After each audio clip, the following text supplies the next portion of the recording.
A river that turns red once a year. Stones that crawl across the bottom of a dead lake. A geyser that man created by mistake and now can't turn off. Monkeys taking hot baths in the snow.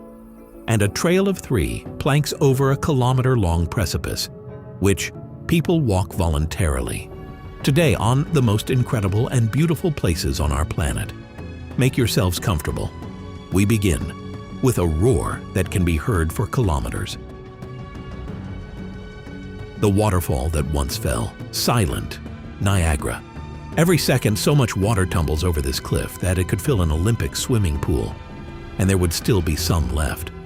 Niagara is not the tallest waterfall in the world, only about 50 meters. But in terms of power, few can compare. 3 streams on the border of the United States and Canada, and the main one, Horseshoe, is curved in a giant arc, inside which a cloud of spray perpetually hangs. In winter, the spray freezes on the shores and turns everything around into ice sculptures, while the waterfall itself continues to thunder amid the white silence. But once it fell silent. In 1848, an ice jam upstream blocked the river, and Niagara stopped. People walked along the exposed riverbed, collecting guns and coins left over from old wars, while the most devout decided that the end of the world was beginning. After a day, the ice broke through, and the wall of water with a roar returned to its place, as if someone had turned the sound back on for the entire world. The most powerful waterfall in Europe, Dettifoss. Gray, murky, heavy water, not turquoise from a postcard, but liquid concrete ground up by a glacier. Dettifoss in northern Iceland is considered the most powerful waterfall in Europe. A wall 100 meters wide crashes down from a height of 44, and the ground nearby trembles noticeably underfoot. Spray hangs over the canyon in a column visible for kilometers. All this water is meltwater from the giant glacier Vatnajökull, and it carries so much pulverized stone that the flow is not transparent, but the color of steel. You stand at the edge. There are almost no railings, only wet basalt and a roar in which you cannot hear your own voice. Here you understand that the word power has a precise physical meaning. Turquoise staircases in the jungle, Guangxi. In the Laotian jungle, water invented a staircase for itself. The Guangxi waterfall descends in cascades over limestone steps, and in each basin stands water of an impossible milky turquoise color. Minerals dissolved in it scatter light so that the pools seem illuminated from within. The main drop plunges from a height of about 60 meters through the greenery, and below, the flow breaks into dozens of small waterfalls, spilling from basin to basin. In some, you can swim. You step into the cool blue water, while the jungle hums around you and water dust showers down from the upper tier. These steps, like the terraces of Pamukkale, were built by the water itself, only here it chose not white, but every shade of turquoise. Angel Falls, the waterfall whose bottom cannot be seen. The water plunges from the summit of a flat-topped mountain and does not reach the ground intact. At such a height, it dissipates into mist before it ever touches the bottom. This is Angel Falls in Venezuela, the tallest waterfall in the world, almost 979 meters of continuous drop. It falls from the Table Mountain Ollantaytambo, one of those flat remnants with sheer walls that stand in the middle of the jungle, cut off from the rest of the world for millions of years. On their summits, unique life has evolved, plants found nowhere else. Getting here is possible almost only by air or by river through dense forest, and in the dry season, there is so little water that the waterfall becomes a thin stream of mist. But during the flood season, it roars at full power. The flat mountains from which it falls are considered by the locals to be the home of spirits, and they try not to climb to the summits.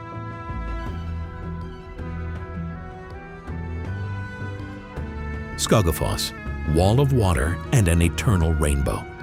A stream 25 meters wide falls from a 60-meter high cliff in a straight wall and shatters against the stones with such force that water dust hangs in the air year-round. On a sunny day, a rainbow almost always hangs in it, sometimes a double one.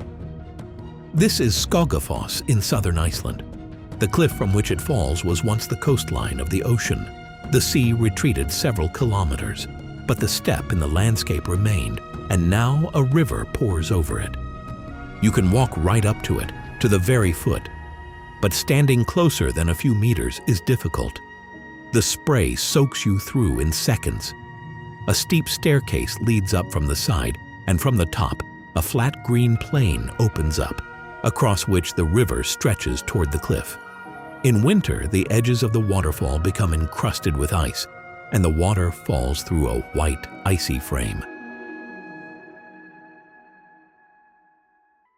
The river that turns red. Once a year, Caño Cristales. For most of the year, this is an ordinary mountain river in Colombia. Clear water, gray stones, green banks. But then, between the rainy and dry seasons, the riverbed bursts into flame. The river becomes scarlet, crimson, pink. Entire underwater fields burn red, and among them remain patches of yellow sand, green algae, and blue depths. The locals call it the River of Five Colors and the Runaway Rainbow. The red color comes from a plant called Macarinia clavigera, which lives only here, clinging to the stones on the riverbed. It requires a precise balance, enough water to not dry out, and enough sun to flush with color. Such a coincidence occurs only a few months a year, and only on this river. For many years, it was impossible to reach this place at all. The area was closed due to armed conflict. Now travelers once again fly to a remote corner of Colombia to see a river doing what no other river on the planet does. The lake in the crater of a dead volcano, Crater Lake. About 7,700 years ago in Oregon, an entire mountain exploded and collapsed in on itself. All that remained of Mount Mazama was a giant caldera, and over centuries, rain and snow filled it with water. Thus was born the deepest lake in the United States, almost 600 meters deep. No river flows into it. Only precipitation, which means the water has almost no silt or impurities, and it is such a deep, dense blue that it looks painted. From the water rises the cone of Wizard Island, a small volcano that grew inside the dead, larger one. And in the lake, for over a century, the Old Man has floated. An ancient tree trunk that remains vertical in the water, its broken end sticking out above the surface, drifting slowly across the lake like a sentinel. It was seen by explorers in the 19th century, and it still floats. A million flamingos on a boiling shore, Lake Bogoria. At first it seems the lake's shore is covered in pink foam. Then the foam moves. It is flamingos, tens, hundreds of thousands, in the best years more than 1 million birds, standing in the shallow water of Kenya's Lake Bogoria, in a solid pink carpet stretching to the horizon. They are drawn here by food. The lake is alkaline, almost inhospitable to life, but it is precisely in such water that blue-green algae flourish, the main dish for flamingos, and also the source of their pink color. And along the shores, hot geysers erupt and boiling springs steam. The earth here in the East African Rift is slowly pulling apart, and heat rises straight to the surface. Pink birds, emerald water, columns of steam. And all of this is not a backdrop, but an ordinary Tuesday at Bogoria. Lake Hillier, pink as bubble gum. From the air it looks impossible. A bright pink lake the color of strawberry milk lies just a stone's throw from the blue ocean, separated only by a narrow strip of white beach and green forest. This is Lake Hillier off the coast of Australia. The pink color is most likely produced by special algae and salt-loving microbes that, in very salty water, generate a pink pigment. Importantly, the color is constant. It does not fade if you take the water in a bottle. The lake is so salty that it is impossible to drown in it. Your body floats on the surface as in the Dead Sea. The contrast with the neighboring blue ocean is so sharp that from the air, it looks like an error. The precise mechanism of the color is still being refined, but the version involving algae and microbes is considered the leading one. Juzhaigu. Lakes the color of gemstones. The water in these lakes is turquoise, blue, emerald, and so clear that you can see the trees that have fallen to the bottom, lying there untouched for decades. This is the Juzhaigu Valley in the mountains of western China. The lakes are fed by meltwater from the mountains rich in calcium. It precipitates lime, which coats the bottom and submerged trunks with a white deposit. And this, combined with the purity of the water, creates those vibrant colors. The lakes are connected by waterfalls and terraces, descending through the valley in a staircase. In autumn, the slopes around burst into gold and crimson, reflected in the still water, and the boundary between the forest and its reflection disappears. In winter, the waterfalls freeze into blue columns. The name translates as Valley of Nine Villages, after the Tibetan settlements that still stand here. Vatnajökull. Inside the glacier. You step inside the glacier and find yourself in a space completely flooded with blue light. Walls, ceiling, floor. Everything is blue, translucent, with fine veins, and through the thickness of the ice, daylight seeps from above. These are the ice caves of Vatnajökull, the largest glacier in Iceland, covering a huge part of the island. The caves are melted by summer meltwater, carving tunnels through the body of the glacier. In winter, when the ice freezes and compacts, you can enter them. Every year, the caves are new. Old ones collapse. Water carves new passages, and you can never see the same cave twice. The blue color is the color of the oldest, densest ice, from which all air has been squeezed out. You can only walk here in winter and only with a guide. As temperatures rise, the ceilings become unreliable. Beneath this glacier, by the way, volcanoes slumber. And when they awaken, the ice melts from within. The continent covered in ice. 4 kilometers thick. Antarctica. Imagine ice beneath which entire mountain ranges are hidden. In Antarctica, the ice sheet in places reaches a thickness of about 4 kilometers. Beneath it lie valleys, lakes, and peaks that no one has ever seen with their own eyes. Here is locked about 70% of all the planet's fresh water. Here, the Earth's record cold was recorded, below -89 degrees. And here, winds blow that knock a person off their feet. And yet this is not a dead world. Along the edge of the continent stand colonies of emperor penguins, birds that incubate their eggs in the middle of the polar night, in the bitter cold, warming them on their own feet.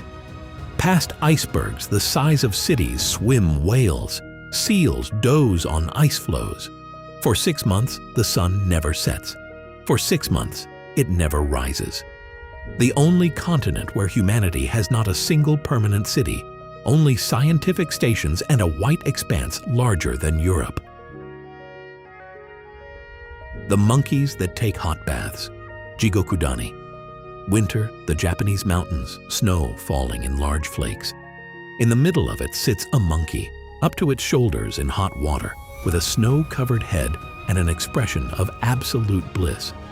Around it, another dozen like it, some dozing, some picking through a neighbor's fur, some squinting at the falling snow. The Jigokudani Valley, Hell Valley, earned its name from the steam and boiling springs that erupt from the frozen ground. Japanese macaques, the northernmost monkeys in the world, once observed a simple idea from humans. It's warmer in hot water. Since then, bathing has become a family tradition passed down from generation to generation. Scientists have observed that baths reduce stress levels in monkeys, meaning they warm not just their bodies. The sight is so human that you stand by the hot spring and do not immediately realize who is watching whom. The valley where the earth breathes. Steam. Kamchatka. On the Kamchatka Peninsula, There is a valley where dozens of geysers burst from the ground, multicolored hot lakes steam, and mud pots bubble, all squeezed into the canyon of a warm water river among the hills at the edge of Russia. The Valley of Geysers was only found in 1941. Geologist Tatiana Ustinova literally stumbled upon it during a field trip. Before that, no one knew of its existence. Getting here even today is only possible by helicopter. Around it, there are no roads, no settlements, only bear trails. In 2007, a giant landslide buried part of the valley in minutes and dammed the river. But the geysers broke through again, and the valley continued to breathe. And above it all rise the cones of Kamchatka's volcanoes, among the most active on the planet, with smoking peaks and glaciers on their slopes. The volcano that builds land, Kilauea. Most volcanoes destroy. Kilauea in Hawaii builds. For decades, its lava flowed down the slopes and spilled into the ocean, where the water met it with explosions of steam. And at that spot, new land was born. The Hawaiian Islands as a whole are built of such lava. They are the summits of volcanoes that grew from the ocean floor. Kilauea is one of the most active volcanoes in the world. In 2018, it showed what it means to live on living land. Fissures opened right in residential neighborhoods, fountains of lava shot from people's backyards, and rivers of fire swallowed hundreds of homes before cooling to become new black rock. Hawaiians view this in their own way. By tradition, the volcano goddess Pele lives here, and lava is her hair, her character, and her right. Land being born before your eyes, for this spectacle, Kilauea is forgiven much. The lighthouse of the Mediterranean, Stromboli. Off the coast of Sicily, a volcano island rises from the sea that has been erupting almost continuously for thousands of years. Every 10 to 20 minutes, Stromboli throws a fountain of incandescent stones into the sky. A short salvo, a rumble, a glowing arc over the crater, and then falls quiet until the next time. Ancient mariners used it to guide their way and called it the lighthouse of the Mediterranean. At night from the sea, it looks like a firework that no one turns off. Orange streaks soar over the black silhouette of the mountain and fade into the water. And at the foot of the volcano, people live. On the island stand whitewashed villages. Grapes grow, a ferry runs. Here, an eruption is not news, but the background of life, a clock that strikes with fire. Mount Bromo, a volcano in a sea of sand. At dawn, the cones of volcanoes stick out of the mist, and between them lies a flat gray field of ash, across which horsemen ride, raising dust. Smoke billows from Bromo's crater. This is a volcanic complex on the island of Java in Indonesia. Bromo stands inside a huge ancient caldera, a depression left by the explosion of a giant volcano. The floor of the caldera is covered with volcanic sand, and they call it the Sea of Sand. A staircase leads to the crater's edge. Peering inside, you see a smoking throat, and from it comes a low rumble. Around it lives the Tengger people, who consider the volcano sacred and once a year throw offerings into the crater: vegetables, flowers, live chickens. At dawn, from the viewpoint, several volcanoes are visible rising from the mist, and above it all, the distant cone of perfect shape, the highest on the island. The stones that walk by themselves, Death Valley. Here, the highest air temperature in the history of observations was recorded, almost 57 degrees in the shade, back in 1913. Death Valley in California lies below sea level. Badwater Basin is the lowest point in North America, 86 meters below sea level, a white salt flat over which the scorching air shimmers. But the valley's main mystery is not the heat. On the dry lake bed of Racetrack Playa lie stones with long grooves trailing behind them. The The stones crawl. For decades, no one could understand how boulders weighing tens of kilograms moved across the flat lake bed without a single trace around them. The answer was only found in 2014. In rare winters, the floor is covered with a thin layer of water. At night, it freezes, and in the morning, the ice breaks into sheets, and the wind pushes them along with the embedded stones. The stones really do walk, just almost never when there are witnesses. A desert of snow-white gypsum. White sands. At first glance, it looks like snow.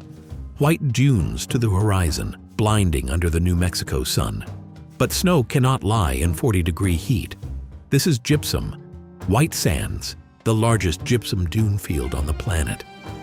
Hundreds of square kilometers of the whitest sand, shaped by wind into waves and ridges. Gypsum has a property that makes this desert especially strange. It barely heats up. You can walk barefoot across the white dunes at the hottest midday. The sand remains cool. Children and adults sled down the dunes as if from snow slopes, and at sunset, the white sand catches the sky's color and turns pink, lilac, gold. The lizards and mice that live here have also paled to white over thousands of years. The desert even repainted its own inhabitants. The Geyser Man, created by mistake. Fly. In the middle of the Nevada desert, something rises from the ground like alien coral. 3 bloated, multicolored cones from which hot water continuously gushes. Fly Geyser was not created by nature, at least not alone. Last century, wells were drilled here in search of water and energy. They hit a hot underground layer, but could not properly seal it. Since then, the water has been flowing constantly, and the minerals dissolved in it have been depositing around the well, building up the cones that continue to grow. The red, green, orange streaks on them are thermophilic algae living in the hot water. The result is a monument to chance. Man wanted a mundane well, but got one of the most surreal fountains on the planet, which cannot be turned off. The hottest surface on Earth, Dasht Ilut. Satellites that for years measured the planet's surface temperature repeatedly found the hottest point in the same place, in Iran's Dasht Ilut Desert. The dark ground here heats up above 70 degrees, hot enough to cook on, literally. At the same time, Lut is one of the most beautiful deserts in the world. Wind has carved its rocks into yardangs, parallel ridges as tall as a multi-story building, stretching for tens of kilometers like petrified waves. From the air, it resembles a giant washboard or the ruins of a colossal city. Between the ridges lie fields of dunes and salt flats, and almost nowhere, not a blade of grass. In places, this land is so sterile that scientists have compared it to Mars. The planet shows here what heat looks like in its purest form. Drawings, visible only from the sky, the Nazca lines. From the ground, they are just furrows in the stony desert. You walk and do not realize what is beneath your feet, but rise into the air, and the desert of southern Peru becomes a canvas. A giant hummingbird, a monkey with a coiled tail, a spider, a condor, straight lines stretching beyond the horizon. Hundreds of figures, some the size of several football fields. They were created about 2,000 years ago. The Nazca people removed the dark top layer of stones, exposing the lighter ground beneath.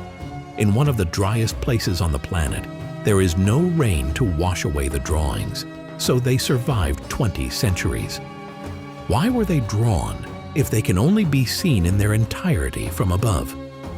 There are many theories: ritual procession roads, a calendar, messages to the gods, water indicators. Not one has been definitively proven, and perhaps that is precisely why you cannot look away from these lines. The Atacama, the driest desert and the clearest sky. There are places in this desert where rain has never been recorded, and the soil is so lifeless and dry that it is studied in preparation for the search for life on Mars. This is the Atacama in northern Chile, the driest non-polar desert on Earth. By day, there are salt flats, lava fields, and steaming geysers at dawn. By night, the clearest starry sky on the planet, which is why the world's largest telescopes have been brought here. The air is so dry and transparent, and there are almost no cities around, that the Milky Way is visible in all its details, reflected in salt lagoons. In some valleys, the landforms are so lifeless and alien that they have been named the Valley of the Moon. And yet, life exists. Once every few years, when rare rain falls, the desert suddenly blooms. The slopes are covered with millions of flowers that sprouted from seeds that had waited for years. The river bent, like a horseshoe bend. The Colorado River, the very one that carved out the Grand Canyon. At one spot near the town of Page, makes an almost complete loop. It curves around a rock massif in a perfect horseshoe, and from the edge of the cliff, a view opens that involuntarily makes you step back, 300 meters of sheer drop, and below, an emerald ribbon of water embracing the red rock. Railing has only been added at one section. Further on, there is only bare sandstone and the edge. People lie on their stomachs and crawl to the cliff to peer down. Tiny boats on the river look like grains of sand. At sunset, the canyon walls glow orange. The water darkens to bottle green. And the river, which has been gnawing into the plateau for millions of years, for a moment looks still, as if the horseshoe were cast in metal. Monument Valley towers amid the plain. From the flat red desert, colossal table mountains rise in solitude with sheer walls, and at sunset their shadows stretch across the plain for kilometers. This is Monument Valley on the border of Utah and Arizona, on the lands of the Navajo Nation. These remnants are all that remain of what was once a continuous plateau. Over millions of years, wind and water wore away the softer rock, while the hardest pieces withstood and now stand as towers up to 300 meters above the plain. The red color comes from iron in the sandstone. This landscape, red earth, blue sky, lone towers, has been filmed in so many westerns that it has become the visual symbol of the Wild West. Although the real West rarely looks like this. The Navajos still live here, grazing their livestock among the stone monuments. In time, even these towers will crumble. Erosion never stops. Yosemite. Granite, waterfalls, and sequoias. From the Green Valley, granite walls rise sheer for a kilometer, and from their edges waterfalls plunge, among the highest in North America. This is Yosemite in the Sierra Nevada mountains of California. The valley was carved by a glacier, polishing the granite walls and leaving hanging valleys from which water now falls. One of the walls, a sheer monolith, is a coveted goal for climbers from around the world. In spring, when snow melts, the waterfalls roar at full strength. By the end of the dry summer, some dry up completely. In the park also grow giant sequoias, among the largest trees on Earth, trunks that several people cannot wrap their arms around, standing for thousands of years. At sunset, the granite walls glow orange, and once a year, on certain winter days, the setting sun illuminates one of the waterfalls so that it looks like a stream of fire. The largest tree on the planet, General Sherman. This living creature weighs more than 10 blue whales. A sequoia named General Sherman in California's Sequoia National Park is the largest tree on Earth by trunk volume. Height nearly 84 meters, circumference at the base over 30 meters, and it is still growing, each year adding enough wood to make an entire ordinary tree. It is over 2,000 years old. It sprouted when Rome was still a republic and has survived everything: droughts, storms, and hundreds of forest fires. Fire is not an enemy to sequoias, but an ally. The meter-thick bark barely burns, while the heat opens the cones and clears the ground for new sprouts. You stand at its base, craning your neck, and cannot see the top. Simply a red column rising into the sky, alive and warm to the touch. People next to it look like ants at the foot of a giant. Mountains floating in a sea of clouds, Huangshan.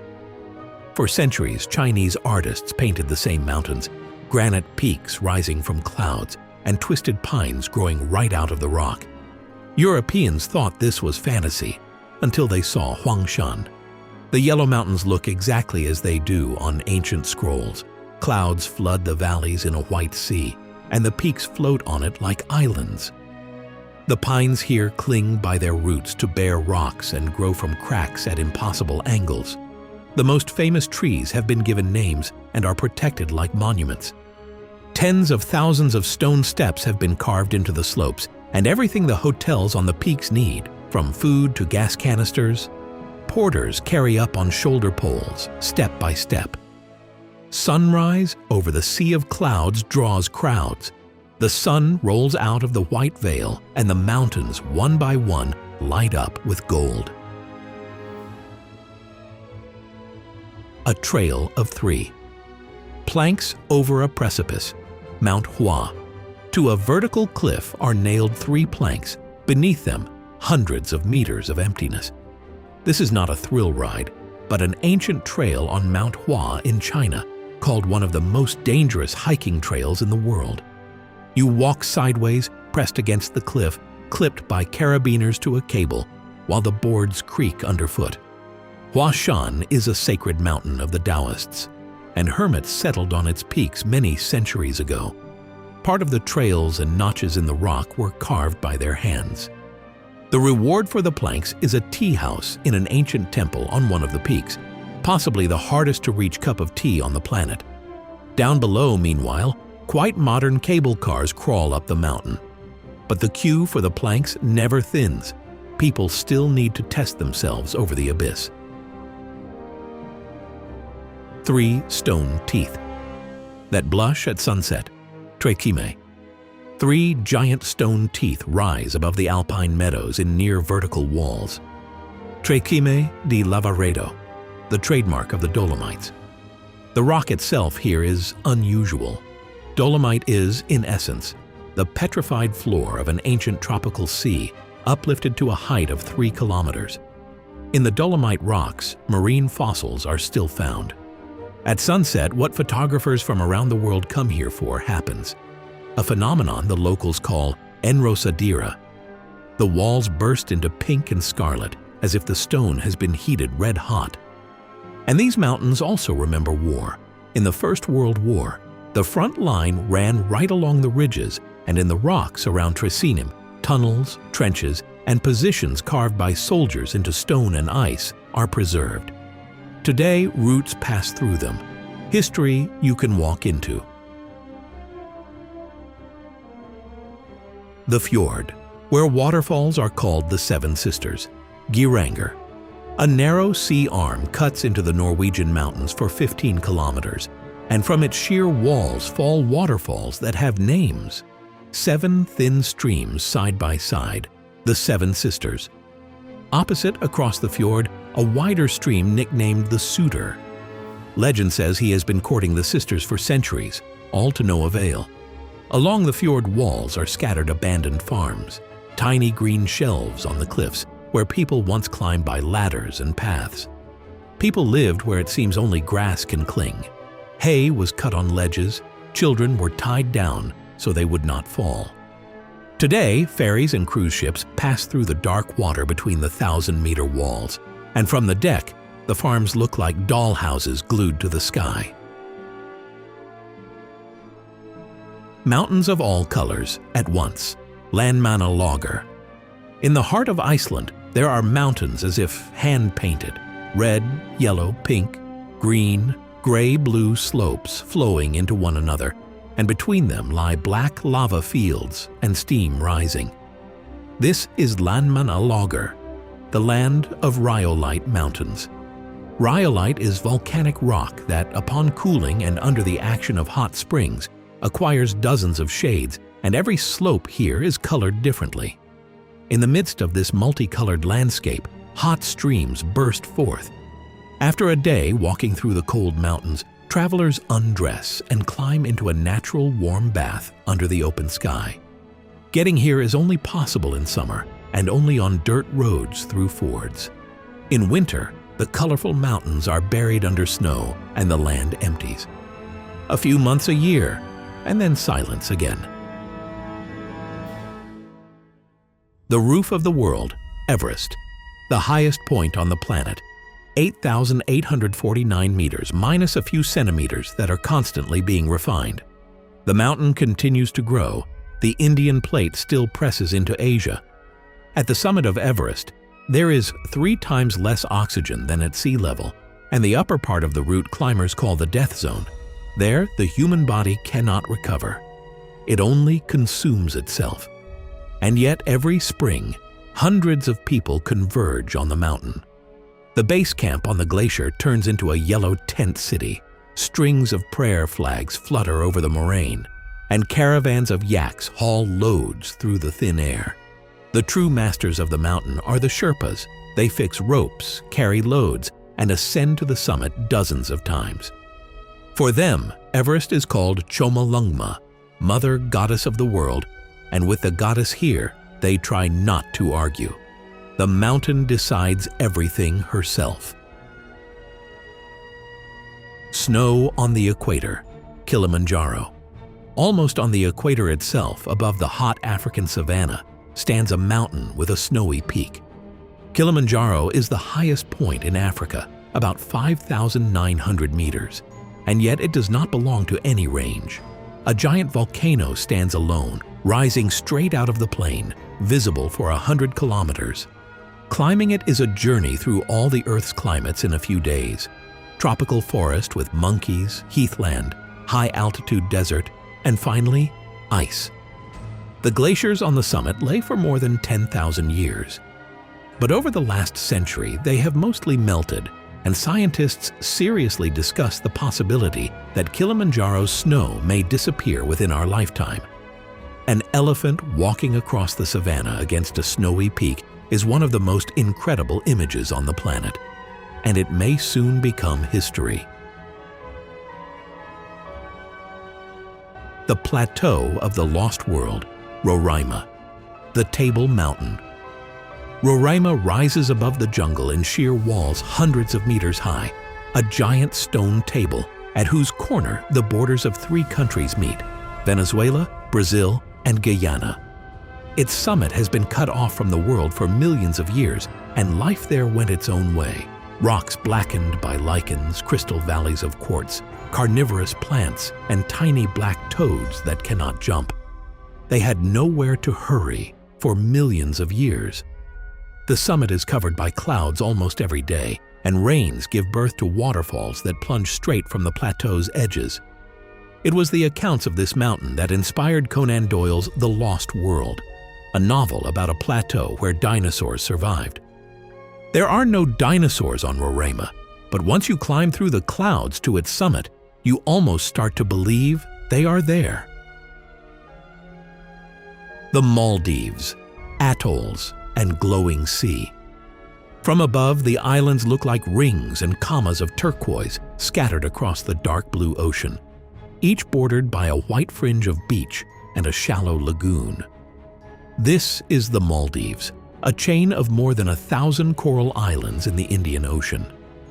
Each island is the summit of a coral reef that grew on an underwater mountain. The lagoons inside the atolls are shallow and so clear that the bottom is visible many meters down. The average height of the islands above water is only about 1.5 meters, making the country one of the most vulnerable on the planet to rising sea levels. At night, the water sometimes glows near the shore. Plankton flashes blue sparks with any movement, and the surfline lights up with neon luminescence.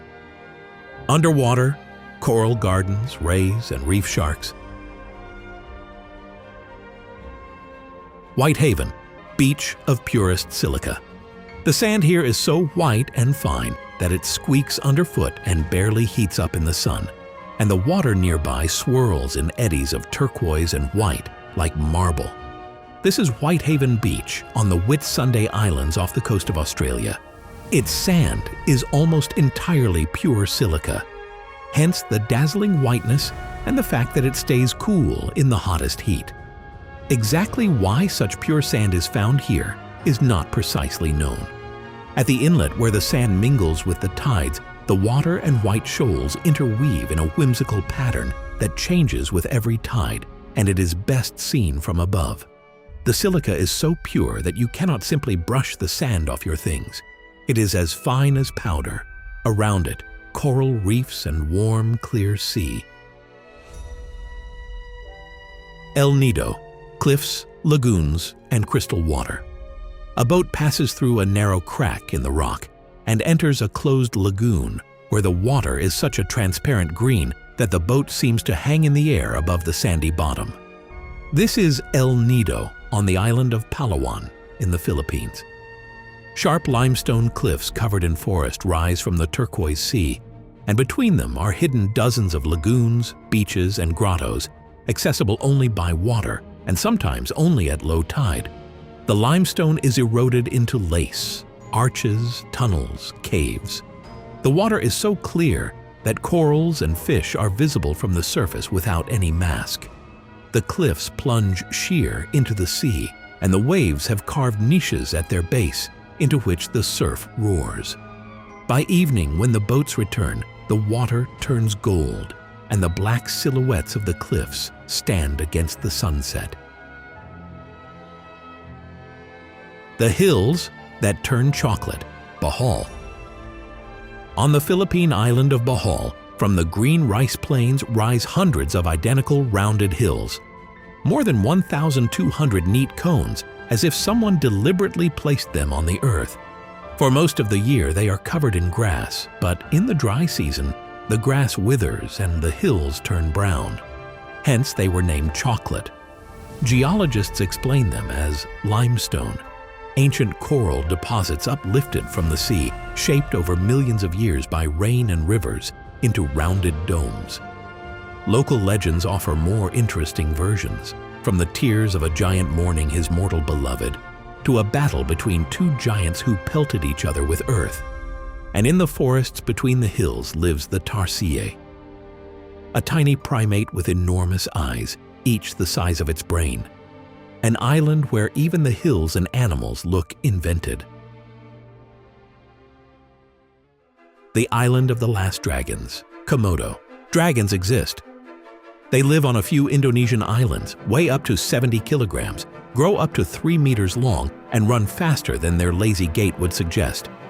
Komodo dragons are the largest lizards on the planet, predators with venomous saliva capable of bringing down a water buffalo, the last of the giant reptiles that once lived throughout the region. The world learned of them only at the beginning of the 20th century. Before that, sailors' tales of dragons on Komodo Island were dismissed as tall tales. Today, people walk the islands with rangers carrying long forked sticks, just in case. And next to the dragon's lair lies a beach of a soft pink color. Waves have ground red coral into dust and mixed it into the white sand. Dragons and a pink shore on the same island. Komodo seems to have been assembled from children's drawings. A beach among granite giants, La Digue. On the Seychelles island of La Digue lies a beach called the most photographed in the world. Anse Source d'Argent, pinkish sand, a shallow turquoise lagoon, and giant granite boulders polished by wind and water into smooth, almost sculptural forms. Rocks as tall as houses lie right on the sand and in the water, as if placed by an artist. This granite is a fragment of deep antiquity.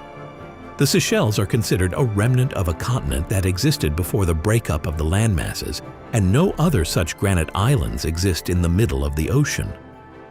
On the island, people mostly travel by bicycle.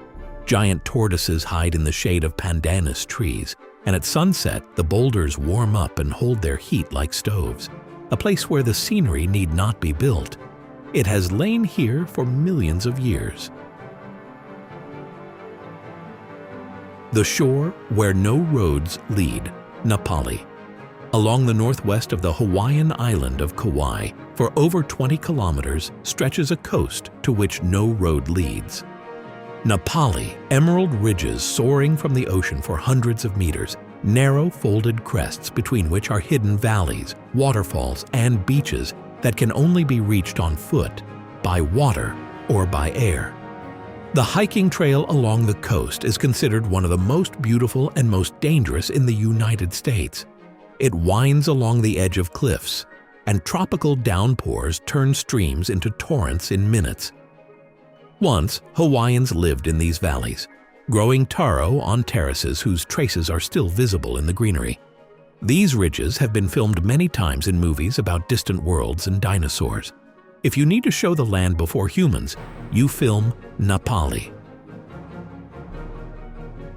The island of mists and stone giants, Skye. The Scottish island of Skye looks as if it was invented for legends, and the legends were not slow to follow. Above the eastern shore rises the Old Man of Storr, a lone stone needle as tall as a 15-story building, a fragment of an ancient giant landslide. A little further north lies the Quiraing.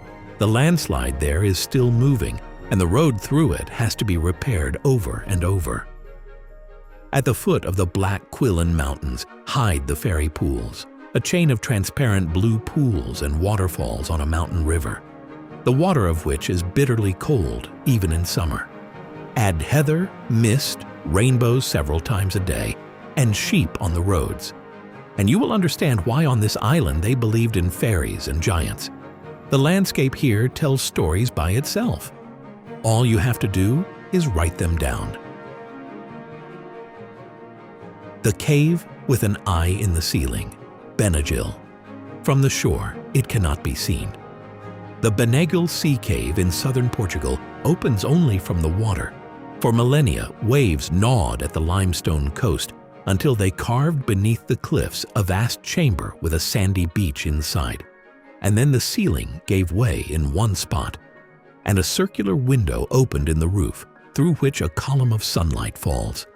At midday, the light from the eye falls directly on the sand, and the beach inside the cave glows gold while the surf pounds outside. You can get here by boat, kayak, or paddleboard. And in season, a queue of people wanting to enter forms at the entrance. The Atlantic continues its work. Somewhere nearby, it is already carving the next chambers, which will open in thousands of years. The city standing on a million stakes, Venice. Venice does not stand on the earth. It stands on wood. Beneath its palaces and bell towers, millions of wooden piles have been driven into the muddy bed of the lagoon. And without access to air, in salt water and mud, the wood did not rot but petrified, and has held the city for centuries. More than 100 islands, 150 canals, 400 bridges, and not a single car. Everything from groceries to firefighters moves by water.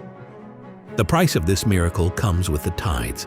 Several times a year, high water floods St. Mark's Square, and tourists photograph the cathedral's reflection in the mirror on the square, while Venetians put on boots and lay out walkways. The city is slowly sinking, the sea is slowly rising, and now Venice is protected by giant movable barriers closing the lagoon's inlets. The city on the water fights not to become a city beneath it. The islands where animals are not afraid of humans, Galapagos. On the Galapagos Islands, you can sit on a rock next to a marine iguana, and it will not budge. Sea lions nap on benches and boat docks. Boobies dance their mating dances a meter from people. Giant tortoises over 100 years old cross the road slowly. For millennia, animals here lived without large predators, and fear of humans simply never developed. This archipelago of volcanic islands 1,000 kilometers from South America is a giant natural laboratory. On each island, life is slightly different. Young Charles Darwin, arriving here in 1835, noticed that finches on different islands had different beaks, and this observation eventually revolutionized science. Here are iguanas that dive into the ocean and graze on algae.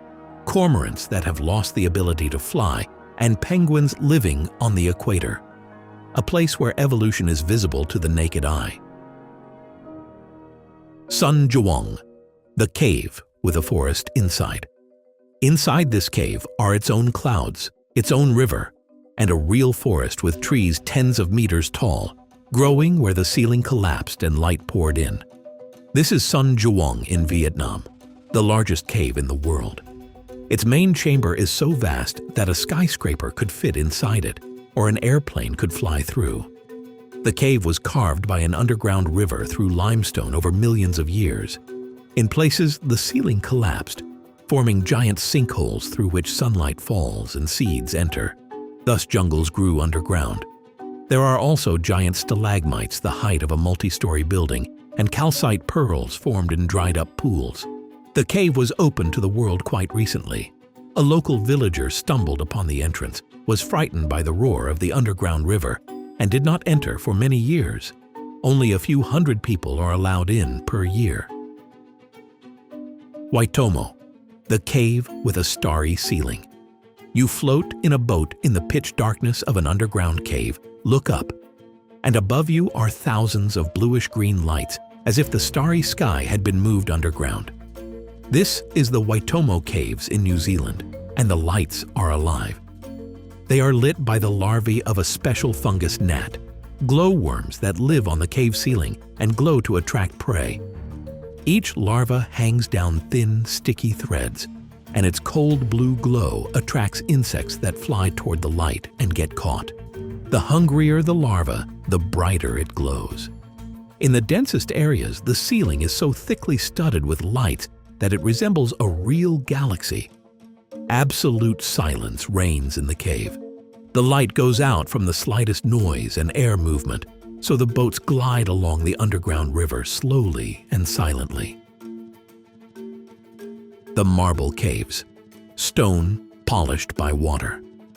Over thousands of years, waves have carved smooth caves and columns into the coastal cliffs, and their marble walls reflect the turquoise water of the lake, rippling with blue light. This is the Marble Caves on Lake General Carrera in Chilean Patagonia. The water here is an incredible turquoise from glacial sediment, and its reflections play on the white and gray veins of the stone, making the cave walls seem fluid. The waves continue to wear away the stone, and the pattern of the caves changes slowly. You can only enter by water in a small boat, weaving between the columns. In high waves, it is dangerous. The color of the water and walls changes throughout the year. In spring, when more ice melts, there is more sediment and the turquoise is deeper. Light reflected from the water glides across the vaults, and it seems that the stone glows from within. Yakushima, a mossy forest from a fairy tale. Everything here is covered in moss, stones, roots, fallen trunks, the ground, a thick, soft, luminous green carpet, and above it stand ancient cedars in mist and drizzle. This is the island of Yakushima in southern Japan. Rain falls here almost constantly, and the moisture has grown a forest like few others in the world. Among the cedars are giants thousands of years old. The most famous, by various estimates, has stood for 2 to several thousand years, outliving dozens of generations of people. The mossy ravines with streams and boulders look so otherworldly that this forest inspired Japanese animators. Trails wind among the roots and mists, and in the depths of the forest it is easy to lose track of time under the steady sound of rain on the leaves. The monarch, migration, a forest covered in butterflies. The branches of fir trees bend under the weight.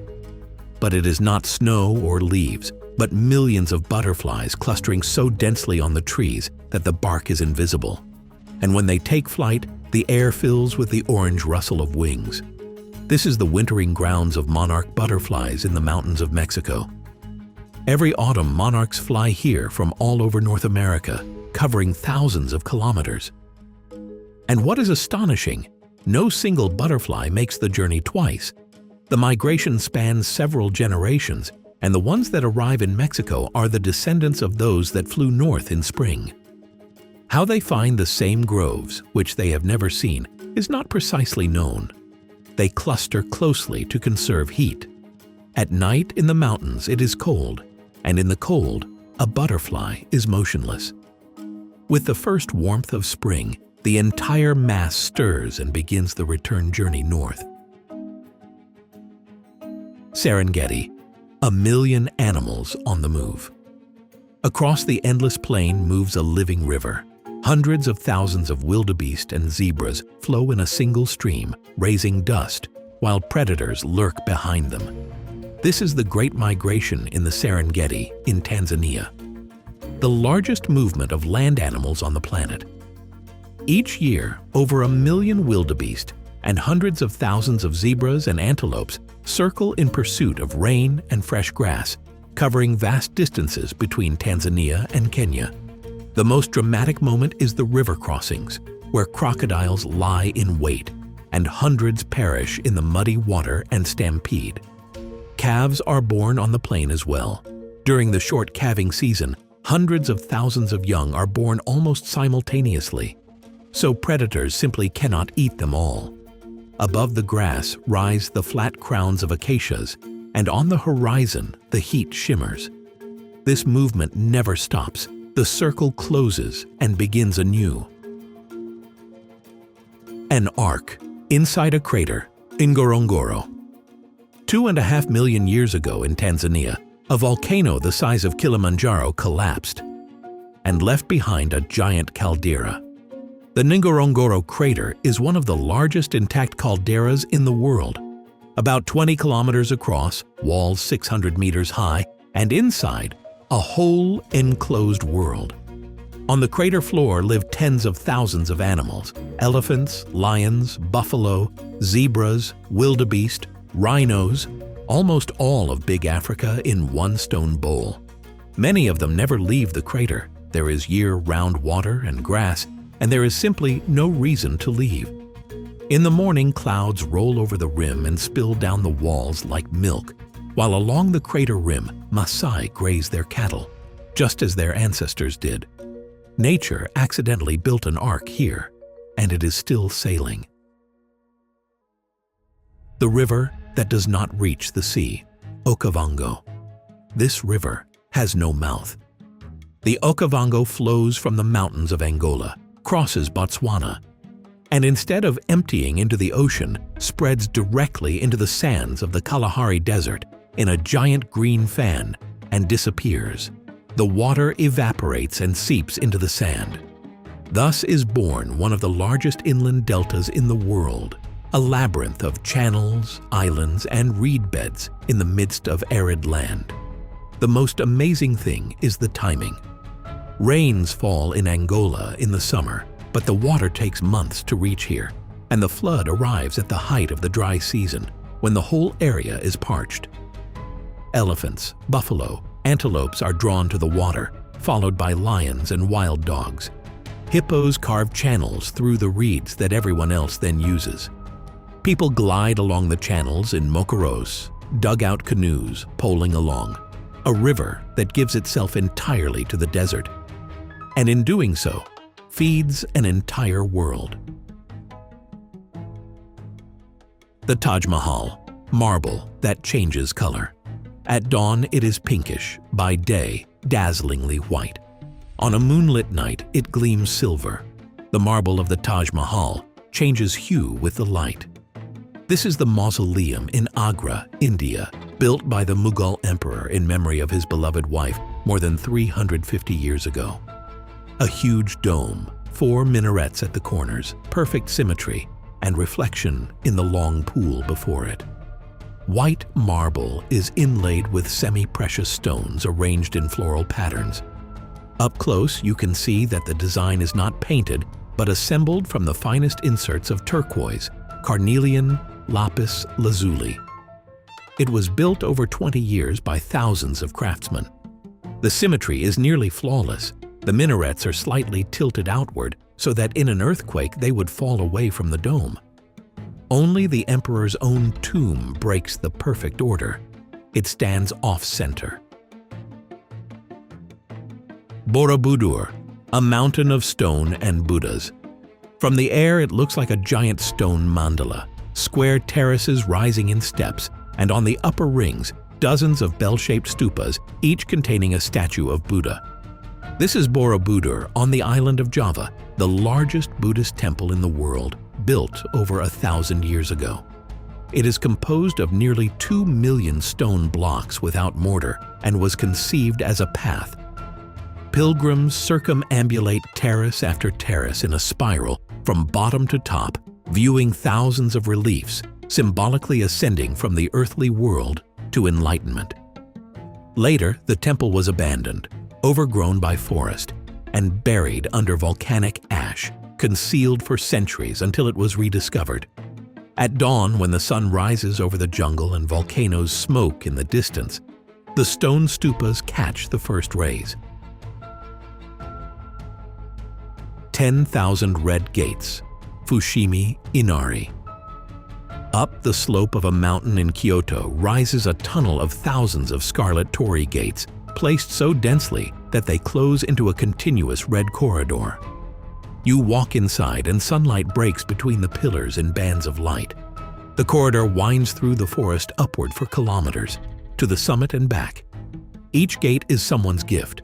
For centuries, people and companies have donated them to the shrine in gratitude to Inari, the god of rice and prosperity, and the donors' names are inscribed on the pillars. New gates are still being placed. The corridor continues to grow. Everywhere sit stone foxes with keys and scrolls in their mouths. Inari's messengers.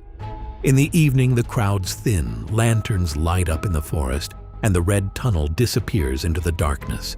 1,000 years of faith folded into one endless corridor. The golden boulder on the edge of a precipice, Kyaiktiyo. On the top of a mountain in Myanmar lies a granite boulder covered in gold, and it lies right on the very edge of the cliff, touching the rock, it seems, on only a tiny patch. You watch and expect it to roll down at any moment. It does not roll, and has not for a very, very long time. According to legend, the boulder is held in place by a hair of the Buddha hidden in its pinnacle. Kyaiktiyo is one of the country's main shrines. Pilgrims ascend the mountain and press gold leaf onto the boulder, layer upon layer, century after century. And so the boulder became golden. Only men are allowed to touch it. At sunset, the gold catches fire in the light. Candles and incense are lit beside the boulder, and it still hangs over the abyss. The calmest defiance of common sense in the world. The palace on the summit of a rock, Sigiriya. From the green plain of Sri Lanka, a granite rock rises vertically 200 meters, and on its flat summit lie the ruins of a palace. In the 5th century, King Kashyapa, who had seized the throne, built himself a capital fortress where he believed no enemy could reach him. Gardens with fountains at the foot, galleries on the slopes, and a palace in the sky itself. The ascent began through the giant mouth of a lion, of which only the colossal stone paws remain on either side of the staircase. Halfway up, in a niche in the rock, the famous frescoes survive. Portraits of beauties painted 1,500 years ago, their colors still unfaded. And the fountains in the royal gardens, powered merely by gravity, still work. After heavy rains, they play as they did in Kashyapa's time. The king did not last long on his rock, but his sky palace still stands. A Buddha as tall as a 20-story building, Leshan. In China's Sichuan province, at the confluence of 3 rivers, a Buddha sits in the cliff, 71 meters tall. It was carved directly into the mountain over 1,200 years ago. The monk Haitong decided that a giant statue would calm the turbulent waters that had been claiming boatmen on the rapids. It took 90 years to build. Legend has it that when officials tried to take the funds collected for the statue, Haitong gouged out his own eyes to prove that faith does not bargain. One of the Buddha's toes alone is longer than a grown person. 100 people could fit on his foot. Inside the statue, a hidden system of drains diverts rainwater. Thanks in large part to this, the giant survived 12 centuries. And the rivers did indeed become calmer. The stone excavated during construction was dumped into the water and evened out the dangerous rapids. Faith and engineering worked together here. The Pyramid Down, which a serpent of light slithers, Chichen Itza. Twice a year on the equinoxes, thousands of people gather at the Pyramid of Kukulkan in Mexico's Chichen Itza to watch a play of shadows. The setting sun highlights a chain of triangles along the edge of the stairway, and down the pyramid seems to slither a giant serpent, down to the stone serpent head at the base. Thus, the Maya, 1,000 years ago, built their feathered serpent god directly into the architecture and the calendar.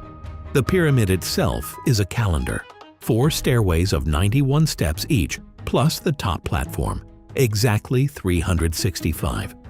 And it can answer you? Clap your hands before the staircase, and the echo returns with a strange chirping sound, resembling the voice of the sacred Quetzal bird. Whether this is coincidence or the design of ancient acousticians is still debated. The Pyramids of Giza, mountains built by hand.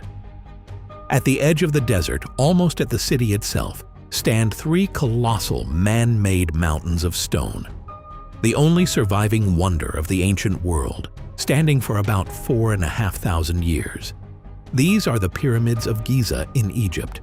The largest is built of about 2 million stone blocks, each weighing tons, and for millennia it remained the tallest structure on Earth, almost 147 meters in original height. Exactly how the ancient Egyptians lifted and placed such stones with such precision, without the wheel in its familiar form, and without iron tools is still debated, and no single proven version exists. The faces of the pyramid are almost precisely aligned with the cardinal points. They were once faced with smooth white stone and gleamed in the sun. The casing was later removed. Nearby, carved from the rock, lies the Sphinx with the body of a lion and the face of a man, facing east toward the rising sun. A circle of stones, older than the pyramids, Stonehenge. On the plain in England stands a circle of giant stones that began to be erected about 5,000 years ago, earlier than the Great Pyramids rose. Sarsen boulders weighing over 20 tons were brought from tens of kilometers away, while the smaller blue stones, according to the leading theory, from Wales over 200 kilometers away. Without wheeled transport, without roads, by people who did not even have iron. Why? No one knows for certain. Temple of the Sun, observatory, burial ground, healing sanctuary. Theories have multiplied over the centuries. One thing is clear, the structure was calibrated to the sky. On the summer solstice, the sun rises exactly over the heel stone, and on that morning, thousands gather at Stonehenge, just as they apparently did 5,000 years ago. The questions remain, but the schedule works. The Castle of the Dreamer King, Neuschwanstein. On a forested crag in the Bavarian Alps stands a castle that looks like it stepped off a book illustration. White walls, pointed towers, mountains, and lakes all around. Neuschwanstein was built in the 19th century by King Ludwig II, a ruler who cared little for power and war but loved Wagner's operas and legends of knights. He built not a fortress, but a stage set for his dream. Inside, a throne room resembling a temple, walls decorated with scenes from legends, and even an artificial grotto. The king lived in the castle for less than 6 months. He was declared incompetent, removed from power, and within days, under mysterious circumstances, drowned in a lake. What really happened is still debated. The Dreamer's Castle, which drained the treasury, became one of the most visited places in Europe and the prototype for fairy tale castles in movies and animation. Stairways to Heaven, 2,000 years old, Banaue Rice Terraces. Whole mountains on the Philippine island of Luzon have been transformed into giant green staircases. Rice terraces climb the slopes step by step to the clouds. The Ifugao people began carving them about 2,000 years ago by hand with simple tools. And they also built a system of canals that channel water from the mountain forests from field to field, top to bottom. The terraces are still alive. They are plowed, sown, and repaired by the builders' descendants, and the knowledge of how to maintain the water and walls is passed down with the land. In the season when the fields are flooded, the hillsides become thousands of mirrors reflecting the sky. Before the harvest, they turn to golden steps. This is perhaps the longest construction project in human history, 2,000 years of continuous work. And it is still not finished because rice must be planted every year. A city older than many civilizations, Varanasi. On the banks of the Ganges stands a city where people have lived continuously for several thousand years. Varanasi is called one of the oldest continuously inhabited cities in the world. Dozens of stone ghats descend to the river, and from dawn, life bustles there. Pilgrims dip into the sacred water. Bells ring, incense smokes, and tiny lights float on the water, small lamps in leaf bowls. For Hindus, this is the holiest place on earth. To die in Varanasi is to escape the cycle of rebirth. And on 2 of the ghats, funeral pyres burn around the clock. The fire here has not gone out for centuries. Nearby, laundry is washed, children play, yogis greet the sun. Life and death here are not hidden from one another. They are neighbors on the same stairway to the river, a city where morning looks exactly as it did 1,000 years ago. A purple sea to the horizon, lavender of Provence. Every summer, the south of France changes color. From the end of June, the Valensole Plateau in Provence turns into a purple sea. Lavender fields stretch in neat rows to the horizon, and waves of fragrance engulf the roads long before the fields themselves appear. The air hums. Millions of bees work at Europe's most aromatic production. Rows of lavender converge on a lonely stone barn or tree. And this is perhaps the most widely reproduced landscape in France after the Eiffel Tower. It does not last long. After a few weeks, combines arrive. The fields are harvested for oil for perfumers around the world, and the purple sea disappears until the next June. Beauty on a schedule. But that does not make it any less real. For these few weeks of color, people come here from all over the world. The geyser, the Almis, that gave its name to all geysers, Strákur. In Iceland's Haukadalur Valley, a crowd stands watching a pool. The pool breathes, the water swells into a dome, subsides, swells again, and suddenly shoots a column of boiling water 15 to 20 meters into the air. The crowd gasps, the wind carries the steam away, and it all begins again.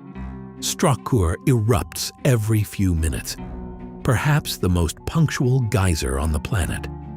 Nearby slumbers its famous neighbor, the Great Geyser, which once erupted tens of meters high and gave its Icelandic name to all geysers in the world. Now it rarely awakens, and Strákur keeps the watch.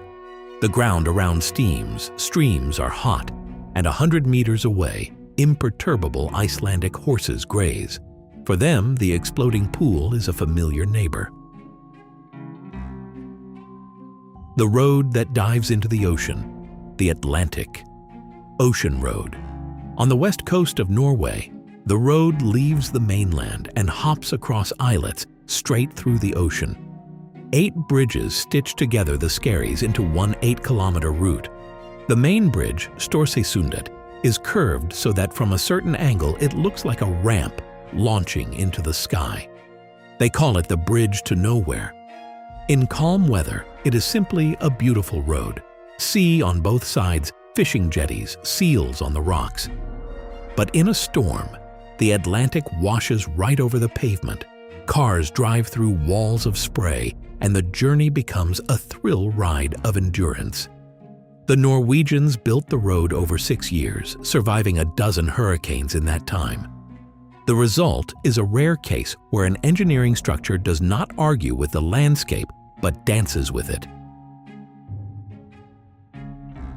An icy river, 20 kilometers long, Aletsch. From the passes of the Swiss Alps, a view opens that the mind does not immediately accept. A river flows down the valley, but it does not move. The Aletsch Glacier is the largest in the Alps. Over 20 kilometers of ice, curved in a gentle arc, with dark bands of moraine drawn along the flow like lane markings on a highway. The ice really does flow, several tens of centimeters per day in the middle, but the eye cannot see it. Beneath the thickness is locked so much frozen water that it would suffice every person on Earth for years. But the river is melting. Over the last century, the Aletsch has noticeably retreated and continues to shrink before the instrument's eyes. Scientists say plainly, by the end of the century, only a small part of the giant may remain. The largest icy river in the Alps is receding, slowly as it flowed. The volcano above the clouds, Mount Teide. On Tenerife, you can drive from summer to a Martian desert in an hour. Mount Teide is the highest point in Spain, over 3,700 meters, and its summit almost always stands above the clouds. Below, they are not visible, but from here, they lie at your feet as a white ocean from which neighboring islands protrude. Around the peak stretches a caldera with solidified lava fields and rocks of such alien appearance that Mars rovers were tested here and science fiction movies were filmed. And at sunset, Teide puts on its signature show. Its triangular shadow lies across the clouds and the ocean and extends for tens of kilometers. One of the largest shadows cast by anything on Earth. At night, the sky above the caldera is so clear that telescopes are brought here from around the world. 2 lakes, green and blue, Sete Cidades. On the Azores island of São Miguel, in the crater of an ancient volcano, lie 2 lakes connected by a narrow isthmus. One is green, the other blue. From the caldera rim, both basins are visible at once, and the line of color runs exactly along the bridge between them, as if someone had drawn a line. Science explains the difference by depth, algae, and the reflection of the shores. Local legend explains it with tears of a green-eyed princess and a blue-eyed shepherd who were forbidden to be together. They cried on opposite sides of the valley, and from their tears, the lakes were born. Around the crater walls covered in hydrangeas, mists arriving from the ocean in minutes, and a tiny village on the floor of the basin. The Azores as a whole resemble a draft of paradise, but these 2 lakes are their main argument. A mountain of sand, devouring the forest, Dune of Pilat. On the Atlantic coast of France stands a sand mountain over 100 meters high, the highest dune in Europe. On one side, at its foot, the ocean surges. On the other, a dark carpet of pine forest lies. You climb the crumbling slope to the crest and stand between 2 worlds, blue and green, and beneath your feet, a third, sandy one. The dune of Pilat is alive. Year after year, wind pushes it inland several meters annually. It slowly encroaches on the forest, swallowing trees, roads, and everything in its path. On its leeward slope, the tops of buried pines stick out of the sand. People have built campsites and houses nearby, and now watch as the mountain slowly advances on them. Stopping it is impossible. You can only watch and replant the forest. The White Wall, crumbling into the sea, 7 Sisters. On the south coast of England, the chalk cliffs of the 7 Sisters rise from the channel in a dazzlingly white, undulating wall. 7 humps of sisters formed from the compressed shells of an ancient sea. This is the quintessential white coast of England. and it is whiter than the famous cliffs of Dover because it has not been reinforced. The sea renews the face, crumbling chunks of chalk, and therein lies the drama. The sisters are retreating. Every year, the channel gnaws away tens of centimeters from the coast on average, and after storms, entire blocks at once. The Coast Guard cottage on the edge has been moved back from the cliff more than once. Green meadows with sheep drop into whiteness. The whiteness drops into gray water. The grass comes so close to the edge that the path along the cliff has to be redrawn each year. The city split by a chasm, Ronda. The Andalusian city of Ronda stands on a plateau split in two by a 100-meter chasm, the El Tajo Gorge. White houses come right to the edge and peer down, where a river is squeezed at the bottom. Across the gap is thrown the new bridge, a stone colossus that took over 40 years to build in the 18th century. Its piers plunge to the very bottom of the gorge. Standing on the bridge, looking through the arches at the plain far below, you understand why Ronda was called the city of dreamers and bandits. Both had been fleeing here for centuries, and Hemingway recommended it to anyone wanting to see the real Spain. Houses hanging over the abyss, the country's oldest bull ring, and a bridge stitching two edges of the chasm together. A city living on a fault and not planning to move. The palace, where stone was turned to lace, Alhambra. Over Granada, on a hill, stands a fortress the color of red clay, severe and almost windowless from outside. But inside, the Alhambra unfolds like a jewelry box, courtyards with fountains reflecting pools mirroring the sky, and walls covered in such fine carving that stone and plaster look like lace. Arab masters covered the halls with thousands of inscriptions and ornaments. Patterns repeat and multiply like a kaleidoscope. This is the last splendor of Muslim Spain. The Emirate of Granada held out here until 1492, longer than any other. Legend has it that as he left the city, the last emir turned back at the pass and wept. Beside the palaces rustle the gardens of the general life, where water runs along channels beside the stair railings. Air conditioning invented 6 centuries before electricity. A fortress of clay that hides inside one of the most exquisite places in Europe. The city of cones, Alberobello. In Italy's Apulia, there is a town where roofs are not laid, they are assembled. Alberobello is built with trulli, whitewashed stone houses with conical roofs of gray flat stones stacked in circles without a drop of mortar. Hundreds of such cones crowd the slopes. From afar, the district looks like a field of stone yurts or a village of fairy tale creatures. The popular version explains this strange technique as a trick. Houses without mortar could be quickly dismantled before a tax collector's visit. No house, no tax, and then reassembled after they left. Historians debate details, but the fact remains, the cones have held by their own weight for centuries. On many roofs, white paint marks symbols, crosses, hearts, signs whose meanings are long lost. A town where every house is a puzzle assembled without glue. The city of caves that became a backdrop for antiquity, Matera. Matera in southern Italy is one of the oldest continuously inhabited cities in the world. People have lived here, in caves above a ravine, for thousands of years. The Sassi districts are houses carved into the limestone and piled on each other so that one level's street runs over another level's roofs, and behind an ordinary-looking front door, a cave of several chambers may open. In the mid-20th century, the Sassi were a shame for Italy. Overcrowded, damp, impoverished, residents were evicted by whole neighborhoods. Then the caves were cleaned, electricity and water were installed, and Matera became one of the country's most atmospheric places, even earning the title of European Capital of Culture. Filmmakers shoot ancient Jerusalem here. No set could be older or more convincing. A city that went from shame to pride without changing almost anything about itself. Hills painted for postcards, Val d'Orcia.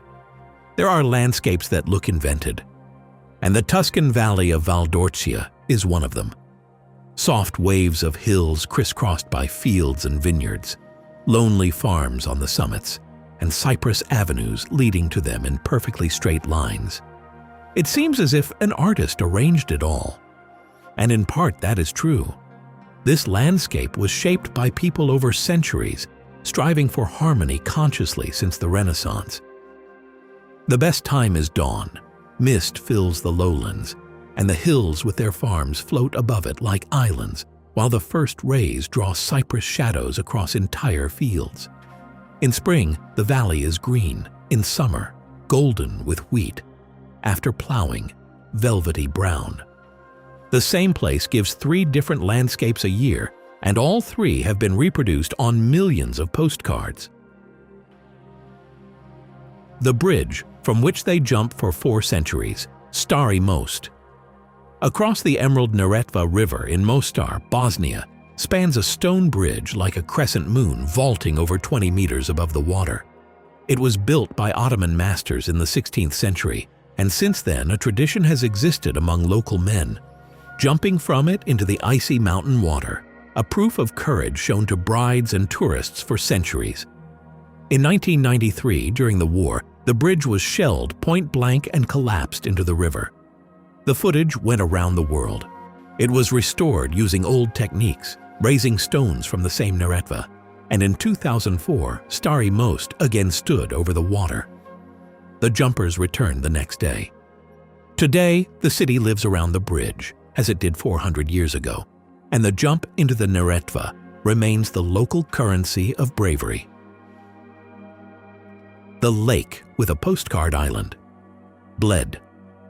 In the middle of an alpine lake in Slovenia lies a tiny island on which fits only a church, a bell tower, and a staircase of 99 steps. The water around is greenish-blue. On the shore, perched on a sheer cliff, stands a medieval castle, and behind it rise the Julian Alps. Bled looks as if the landscape was assembled from the most beautiful elements of Europe. Flat-bottomed boats called pletnas take people to the island, rowed by boatmen who stand and steer. The craft is handed down in local families. In the church hangs a wishing bell. Ring it, and legend has it your wish will come true, so the sound of bells drifts over the lake almost constantly. In winter, the island is buried in snow. In summer, swimmers circle it. A small lake with a single island. Yet it has produced more postcards than some countries. A cathedral of salt, at a depth of 100 meters. Wieliczka. Under the Polish town of Wieliczka, salt was mined for 7 centuries, leaving behind an underground world. Hundreds of kilometers of galleries, brine lakes, and chambers as tall as a multi-story building. But the mine's chief wonder was carved by the miners themselves. The Chapel of St. Kinga, at a depth of about 100 meters, is an entire church where everything is made of salt, floor, altar, bas-reliefs on the walls, statues, and even chandeliers assembled from salt crystals as clear as glass. The miners carved it over decades, after shifts instead of resting. The work was dangerous, and the desire to pray underground was no less than on the surface. The salt-laden air has preserved the carvings in perfect condition. Today, tours run through the mine, and concerts are held in the underground chambers. The acoustics in the salt rock are the envy of opera houses. An entire cathedral hidden in the depths, built not by architects, but by miners. The mountain with a tablecloth of clouds, Table Mountain. Above Cape Town stands a mountain that has no peak in the usual sense. Instead of a summit, it has a flat top 3 kilometers long, clipped like a tabletop. When moist wind comes in from the ocean, a cloud spills over the mountain's rim and streams down the slopes in a white sheet. Locals call it the tablecloth and tell a legend about the devil and a pirate competing in pipe smoking. A cable car with rotating cabins crawls to the top, and on the flat summit live hyraxes, creatures resembling guinea pigs, whose closest relatives, strangely enough, are elephants. The mountain is many times older than the Alps and the Himalayas, and its slopes are covered in fynbos, a realm of plants found nowhere else. On this single mountain, there are more plant species than in some countries. The city at its foot simply lives under the giant's table. The coast of 1,000 shipwrecks, Skeleton Coast, where the Namib Desert meets the Atlantic, lies one of the most ominous shores on the planet. A cold current generates thick fogs over the water, obscuring both shore and reefs. And over the centuries, hundreds of ships have wrecked here. The Bushmen called this place the land God made in anger. And sailors knew making it a shore was no salvation, because beyond lay a desert without water. Today, rusty skeletons of ships are scattered across the sand. Some lie directly in the dunes. The sea has retreated, and the desert has dragged them inland. Among the wrecks roam jackals and hyenas, and at Cape Cross, a colony of fur seals roars in the hundreds of thousands. Fog, rusted iron, sand, and seals. A coast where beauty does not even try to pretend to be kind. The Clay City from 100 Films, Ait Ben Haddou. On the caravan route through the Moroccan Atlas stands the Ksar of Ait Ben Haddou, a fortified city of clay and straw climbing the hill in towers and crenellated walls. For centuries, caravans carrying gold and salt through the Sahara stayed here overnight, and the thick clay walls held both heat and enemies. Clay requires upkeep. After rains, the walls are replastered, as they have been for centuries. The city lives as long as it is shaped. It looks so convincingly ancient that cinema has made it a standard backdrop.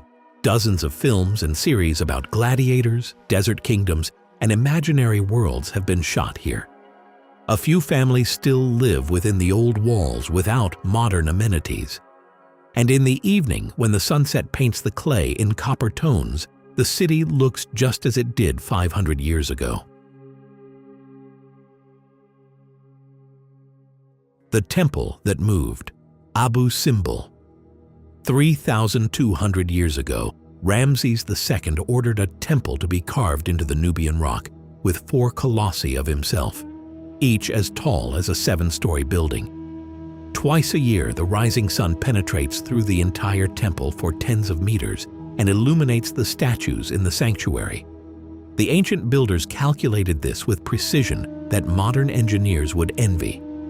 And in the 20th century, the temple did the impossible. It moved. When the Aswan Dam began to raise the waters of the Nile, Abu Simbel faced flooding. So it was cut into over 1,000 blocks, each weighing up to 30 tons, lifted over 60 meters higher, and reassembled with an artificial mountain built over it. The sunbeam still reaches the statues twice a year. Humanity once pooled resources worldwide to move a mountain with a temple, and it worked. Churches dug downward, Lalibela. In the Ethiopian highlands stand 11 churches that were not built. They were excavated. 8 centuries ago, craftsmen carved the temples directly into the red tuff, working from top to bottom, first cutting giant trenches into the rock to free stone blocks, then hollowing out halls, columns, and windows within them. The most famous, the Church of St. George, is carved in the shape of a cross, entirely from a single piece of mountain. King Lalibela, according to tradition, conceived a new Jerusalem for pilgrims who could no longer reach the real one. The churches are connected by tunnels and trenches, and all are still in use. At dawn, singing rises from beneath the earth. Priests in white stand by walls that are 800 years old. A city where to ascend to God, they dug downward. The building from which you can see. 2 sunsets, Burj Khalifa. The tallest structure in human history stands in the middle of the desert. Dubai's Burj Khalifa rises to 828 meters, nearly twice the height of any 20th century building. Its tip is visible for tens of kilometers, and on a clear day, the shores of neighboring emirates can be seen from the upper floors. Height plays strange tricks with time here. The sun sets on the upper floors several minutes later than on the ground. You can watch the sunset below, take the high-speed elevator up, and see it again. The difference is so real that residents of the upper floors are officially advised to break their fast later than the city below during Ramadan. A skyscraper around which the world's largest fountains dance at night. A vertical city that has grown into its own time zone. 3 madrasas. Gazing at each other, Registan. In the heart of Samarkand, 3 giant madrasas look at each other across a square, and each is like an open book. Portals as tall as multi-story buildings, covered in mosaic of every shade of blue and turquoise, minarets, domes the color of the sky.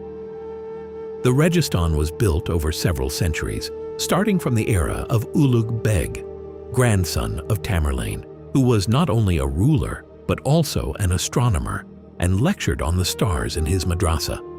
Millions of glazed tiles form patterns and inscriptions. On one portal, contrary to Islamic canons, tigers carrying the sun are depicted, a boldness the masters allowed themselves. For centuries, the square was the heart of the Silk Road. Markets bustled here, decrees were proclaimed. In the evening, the lights come on, and the blue domes burn against the dark sky. The east of fairy tales, existing in reality. The mosque that turns into a kaleidoscope in the morning, Nasir al-Mulk. From the outside, it is simply an elegant mosque in Iran's Shiraz. Pinkish tile, arches, a quiet courtyard with a pool. But you must come early in the morning. When the sun rises over the city, its rays pass through the stained glass windows of the Winter Hall, and the interior of the mosque explodes with color. Red, blue, yellow, lilac patches of light fall on the carpets, columns, and faces of the people, and the entire hall becomes a kaleidoscope. The mosque was built in the late 19th century, and the masters angled the windows precisely for the morning sun. The spectacle repeats daily but lasts only briefly. By noon, the colors fade. The pink tile, which gives the mosque its second name, the Pink Mosque, is also a rarity. Such a shade is almost never found in Islamic architecture. A building that prays with light. The Golden Temple, amid the water, Amritsar. In the center of a sacred pool in India's Amritsar stands a temple whose upper tiers are covered in gold. Harmandir Sahib, the holiest shrine of Sikhism. Gold reflects in the water, and at dawn, when haze hangs over the pool, the temple seems to float between its 2 reflections. There are 4 entrances to the complex, one from each direction of the compass, a sign that it is open to all. But the real miracle here is the kitchen. In the temple's dining hall, the langar, every visitor is fed for free, without questions of faith or means. Tens of thousands of people daily, and on holidays, more. Giant cauldrons, mountains of flatbreads, hundreds of volunteers washing dishes. The largest free kitchen in the world, running ceaselessly for centuries. A place where the gold is on the outside, while the true treasure is given free within. The stupa covered in tons of gold, Shwedagon.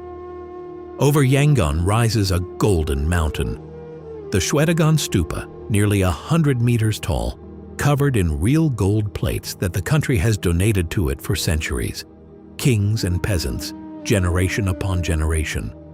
At the very top, beyond the reach of the eye, is fixed a ceremonial umbrella with thousands of precious stones, crowned by a large diamond. At dawn and sunset, standing in the right spot in the courtyard, you can catch its flash. According to tradition, the stupa is 2,500 years old and contains hairs of the Buddha. Historians give a more modest age, but for millions of pilgrims, this is of no consequence. In the evening, the gold ignites in the glare of spotlights, Barefoot people walk the marble courtyard. Small bells tinkle on the spire. The most valuable structure of the ancient world, not by budget, but by the love invested in it. Fishermen who row with their legs. Inla Lake. On Burma's Inla Lake, fishermen solved a problem no one else had thought of: how to row and fish at the same time. They stand on the stern on one leg, wrap the other around an oar, and row with their leg, while their free hands handle the tackle. The silhouette of such a fisherman against the dawn water has become a symbol of an entire country. The Intha people live right on the lake. Villages on stilts, monasteries on stilts, markets reached by boat. Even gardens here are floating, beds of seaweed and mud anchored by bamboo poles. Tomatoes from them are considered the best in the country, and the beds can be towed to your house like a barge. An entire civilization built on water, with post offices, schools, and fields that sway on the waves. The temple built of mirrors and dreams, Wat Rong Kun. The White Temple in Thailand's Chiang Rai dazzles even on overcast days. It is entirely snow white and inlaid with millions of mirror fragments, so the walls sparkle like frost. It was not built by the state or the church, but by one man, the artist Chalermchai Kositpipat, who since 1997 has invested his own money in the temple and does not accept large donations, so that no one can dictate to him what his creation should be. The entrance to the temple lies across a bridge over a field of sculpted hands reaching from below, human passions that must be escaped on the path to purity. Inside, the canon ends. Among the frescoes, Buddha, rockets, and heroes of modern films coexist. The artist paints the world as he sees it. The temple is still unfinished and, by the author's design, will continue to be built for decades after his death. A snow-white dream that a man decided to see through while awake. The bridge in giant palms, Golden Bridge. In the mountains above Da Nang, two colossal stone hands rise from the slope and hold a golden pedestrian bridge on their palms. It seems as if the hands belong to a giant who slept in the mountain for centuries and one day decided to help people cross over the abyss. In fact, the bridge was built in 2018, and the stone of the hands is an elaborate imitation, a steel frame inside, weathered rock texture outside. The illusion succeeded completely. Photos of the bridge went viral around the world in days, and the 150 meters of walkway over the Green Mountains became one of Asia's most recognizable structures. The bridge floats at a kilometer-high elevation. One of the world's longest cable cars rises to it, and clouds often pass directly beneath the palms.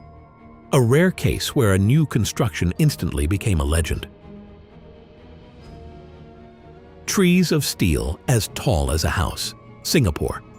In Singapore, they grew a forest of the future. In the gardens by the bay stand super trees, steel towers up to 50 meters tall, clothed in living greenery. Thousands of real plants, ferns, and orchids grow on their frames. The trees not only look like something from science fiction, but also work. They collect rainwater, some are topped with solar panels, and inside is hidden the ventilation for the giant conservatories next door. Between the crowns, at a height of 50 meters, is suspended an aerial walkway, and every evening the grove puts on a show. The trees light up with thousands of lights and sing. A light and sound show under the open sky, free for everyone. A city that lacked nature did not simply imitate it. It built a hybrid with it. And the result is something third. Techno jungles where you want to stay. The Island of 1,000 Temples, Bali. On Bali, there are more temples than villages. The island lives in a rhythm of offerings, processions, and festivals, and the traces of this are everywhere, from small woven baskets with flowers on the sidewalks to great sanctuaries. The Ulun Danu Temple stands right in Lake Brayton. At high water, its multi-tiered pagodas rise from the mirror-like surface, floating, and are reflected in it along with the mountains. And in the eastern part of the island, at the Lempuyang Temple, Split gates frame Mount Agung, the famous Gates of Heaven. The queue for a photo there stretches for hours, and few know the secret. The mirror water at the gates is not real. The reflection in the shot is made with a small mirror under the lens. But the view is real. The sacred volcano in a stone frame, clouds passing through the gates. An island where the boundary between landscape and temple is erased entirely. The gates, standing in the sea, Itsukushima. Off the Japanese island of Miyajima, giant scarlet torii gates rise from the water. At high tide, they stand directly in the sea, and it seems the shrine behind them floats. The Itsukushima shrine is built on stilts over the water. The island was considered so sacred that ordinary mortals were forbidden to set foot on its land for centuries. So the shrine and the gates were placed in the sea. Twice a day, the sea rewrites the landscape. At high tide, the gates are reflected in the water. At low tide, you can walk up to them on the wet seabed, where crabs scuttle. On the island, spotted deer roam freely. Sacred messengers of the gods long since perfected the art of begging for biscuits from tourists. The red gates in the sea against a mountain backdrop, one of Japan's 3 canonical views, and it honestly deserves its place in the trio. The pass between active volcanoes, Tongariro. In the center of New Zealand's North Island lies a route called the best one-day hike in the world. The Tongariro Alpine Crossing passes through a living volcanic field, smoking craters, solidified lava flows, red and black slopes without a blade of grass.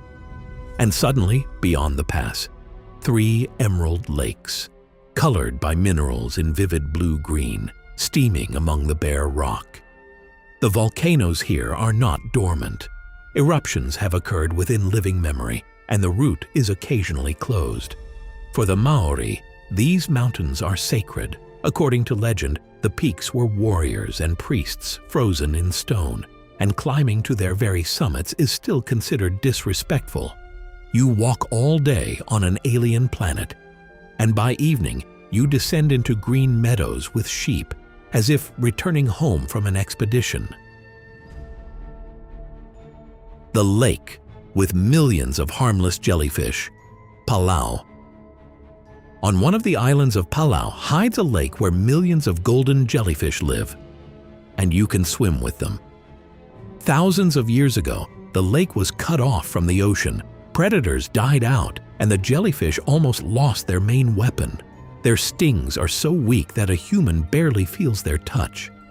Every day, the jellyfish make a journey. In the morning, the entire million-strong swarm swims across the lake following the sun. Inside their bodies live algae that need light and feed their hosts. You dive with a mask and hang in the warm water among pulsating golden domes that gently jostle you from all sides. The only rule is not to dive deep. Near the bottom lies a layer of toxic water without oxygen. Above, a golden dance. Below, darkness, a lake with a double bottom, literally. 2,000 stone arches. Arches National Park. In the state of Utah, there is a park where the ground is pierced through and through. Over 2,000 natural stone arches in one patch of desert. A planetary record. Red sandstone washed by water and chipped by frost lost its weak spots over millions of years, and only the bridges, windows, and arcs through which the sky is visible remain. The park's symbol is delicate arch, a lone arch on the edge of a stone bowl with snow-capped mountains in its opening. It is stamped on the local license plates. Arches are not eternal, they collapse. Several famous ones have fallen within living memory. One of the largest crumbled overnight in 2008 and no one saw it. Every arch here is a freeze frame of destruction stretched over millennia. Come see it while the stone holds. Walking through a riverbed. Between walls, Zion. The main trail of Zion Canyon in Utah is not a trail. It is a river. The Narrows route goes directly through the riverbed. You walk knee-deep, sometimes waist-deep in water, while walls of red sandstone close over your head to a height of 300 meters, leaving instead of a sky only a winding slit. Light reaches down, reflected, rebounding off the walls, and the stone glows from within orange and gold. The Virgin River, seemingly harmless, carved this entire canyon. And it is also the main danger. Rain, tens of kilometers away, can turn a stream into a wall of water, and there is no way out of the cleft. So before setting out, everyone looks not at the sky above, but at the forecast for the entire river basin. One of the few hikes where the road, the sculptor, and the main risk are one and the same water. The Blue Hole in the Reef, the Great Blue Hole. Off the coast of Belize, amid the turquoise shallows of an atoll, a perfectly round, dark blue circle 300 meters in diameter yawns in the ocean. The Great Blue Hole is a flooded cave from the Ice Age.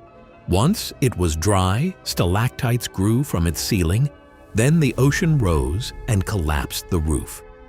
At depth, divers meet a forest of giant stalactites, icicles the size of columns, grown at a time when sea level was 100 meters lower. The Blue Hole was made famous by Jacques-Yves Cousteau, who called it one of the best dive sites on the planet. From above, from an airplane, it looks like a pupil gazing up from the ocean into the sky. And it is one of the few wonders that impress equally from height and from depth. The City of the Gods, built by unknown hands. Teotihuacan. Beneath Mexico City stands an ancient city with two giant pyramids of the sun and the moon, and an avenue called the Avenue of the Dead. When the Aztecs arrived here, the city had already lain in ruins for 1,000 years. Awed by its scale, they decided that here the gods created the world and named the city Teotihuacan, the place where gods are born. Who actually built it, what the people called themselves, and what language they spoke, remain unknown to this day. At its peak, more than 100,000 people lived here, one of the largest cities of the ancient world. The Pyramid of the Sun is comparable in base to the great Egyptian pyramids. Beneath it was found a man-made tunnel with chambers, and the city is laid out in a precise grid oriented to the stars. A metropolis whose inhabitants vanished, leaving not even their name. The sky that cannot keep silent, Catatumbo. There is a place on Earth where lightning is a permanent resident, where the Catatumbo River flows into Venezuela's Lake Maracaibo. Thunderstorms flash up to 160 nights a year. From evening to morning, the sky blazes with discharges. Hundreds of flashes an hour for hours without end. Because of the distance, the thunder is often inaudible, and the lightning strikes in eerie silence, like a silent film. The cause is a unique trap of the landscape. Warm moisture from the lake collides with cold air from the mountains, and a giant thunderstorm engine starts up almost every evening in the same place. For centuries, this glow served as a lighthouse for sailors, visible for tens of kilometers, and they even used it for navigation. A corner of the planet where a thunderstorm is not an event but a schedule. Palms as tall as a 20-story building, Cocora Valley. In Colombia's Cocora Valley grow the tallest palms in the world, wax palms up to 60 meters high, slender, smooth trunks rising into the sky, with small crowns swaying at the height of the 20th floor. The strangeness is where they grow, not by the sea, but in misty mountains, among green slopes and clouds. Palms and mist in the same frame look like an editing error. Once, these trees were massively cut down, for wax and for branches for church holidays, and the species was threatened. Now the wax palm is Colombia's national tree and is protected. You walk through the valley and around you stand these green masts, towering above the mist. In their crowns feed rare parrots that live only where the palms survive. a valley where the forest got its scale mixed up. The canyon where condors soar. Overhead, Colca. Colca Canyon in Peru is twice as deep as the Grand Canyon. By some measurements, more than 3 kilometers from rim to river. But people come here not only for depth. In the morning, at the Cruz del Condor viewpoint, people arrive and wait in silence. And then from the chasm, on rising thermals, rise Andean condors. Birds with a 3-meter wingspan, among the largest flying on the planet. They glide so close that you can hear the air rustle in their feathers. Without flapping, in circles, ever higher until they become dots. The Incas considered the condor a messenger of the upper world, and watching it rise without a single flap into the sky above a 3-kilometer abyss, you understand why. On the terraces along the canyon rim, descendants of the Incas still till the soil under the same birds as 1,000 years ago. A wetland the size of a country, the Pantanal. The largest wetlands on the planet lie in the heart of South America. The Pantanal is an area the size of a major European country, which the rainy season turns into a mosaic of water, islands, and flooded meadows. When the water recedes, so much life concentrates in the remaining channels and lakes that it can be seen from the road without any binoculars. Millions of caimans, the densest concentration of crocodilians in the world, capybaras in herds, Jabir storks as tall as a person, otters the size of a dog, and the star, the Pantanal, is the best place on the planet to see a jaguar. Here, these cats, usually invisible, come out in broad daylight to riverbanks to hunt caimans, scenes that film crews hunt for years. If the Amazon hides its animals, the Pantanal shows them off. The statue that greets the dawn above the city, Christ the Redeemer. Above Rio de Janeiro, on the 700-meter Corcovado mountain, stands Christ with outstretched arms, 38 meters including the pedestal, arm span 28. The statue was assembled in 1931 from reinforced concrete, faced with a mosaic of soapstone. Thousands of triangular tiles were glued onto mesh by the women of Rio by hand, often signing their names and wishes on the back. The statue stands in the path of storms and is struck by several lightning bolts a year. After particularly bad ones, its fingers have been repaired. At dawn, when the city is still in shadow, Christ is the first to catch the sun and floats above the clouds that roll over Corcovado. At his feet, Rio awakens, the bay, Sugarloaf, the beaches, one of the most recognizable silhouettes on Earth. An embrace as wide as a 9-story building. The rock with a lightning bolt of 700 steps, El Peñol de Guatapé. Amid the green hills of Colombia stands a lone granite monolith over 200 meters high, smooth as polished pebble, just mountain-sized. For millions of years it sat in the earth while everything around eroded, and remained standing alone. Climbing the smooth rock was impossible until a staircase was built into a crack on its side. Over 700 zigzagging steps from a distance like a seam or a lightning bolt sewn onto the rock. At the top, the reward awaits. Lake Guatapé below is not a lake, but a labyrinth. The reservoir flooded the valleys between the hills, creating hundreds of green islands and peninsulas in emerald water, stretching to the horizon. One rock, one staircase, and one of the most unusual views in South America, unattainable in any other way. The island that watches, Easter Island. In the middle of the Pacific Ocean, thousands of kilometers from the nearest continent, lies an island studded with stone giants. The Moai, nearly 900 statues up to 10 meters high, carved from volcanic tuff. Some stand on platforms along the coast, back to the ocean and face to the land of the ancestors. Others remain in the quarry of Rano Raraku volcano, buried up to their shoulders in heads, for which the island is famous. How the Rapa Nui people, without wheels or draft animals, moved multi-ton giants for kilometers, is still debated. Island tradition simply answers, the Moai walked. Scientists tested it, and indeed, a statue set upright can be walked by rocking it with ropes, like moving a refrigerator. The island went through rise, crisis, and near disappearance of its people, but the descendants of the carvers still live here. The stone faces that have gazed into the island for centuries, the loneliest monument to human stubbornness. 111 places. And this is only the second part. We have seen the river that turns red and the stones that walk, temples dug downward and trees built of steel, jellyfish that forgot how to sting, and statues that can walk, if legends are to be believed. The planet has once again proven more generous than any script. And somewhere right now, the sun is rising over the gates in the sea. A condor is lifting above the canyon. A geyser is counting the minutes until its next salvo. All of this happens without us, but only we can witness it. Thank you very much for staying with us to the end. If you like the video, please write any comment. It helps the channel a lot with promotion.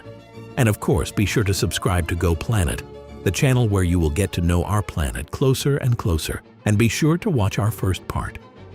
I promise, you will definitely like it. Thank you very much for watching.